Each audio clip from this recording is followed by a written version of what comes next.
வணக்கம்.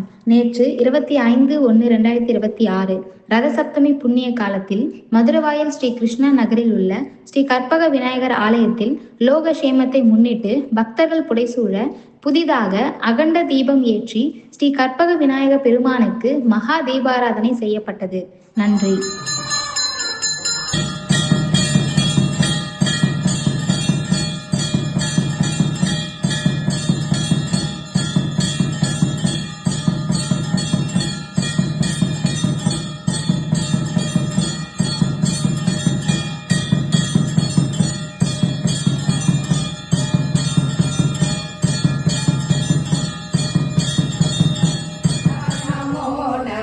वीर संभ्रम वीरा नमो नमः गिरिराज दीपमंगल ज्योति नमो नमः तूय अंबर लीला नमो नमः देव कुंजरि वागा नमो नमः अरुळ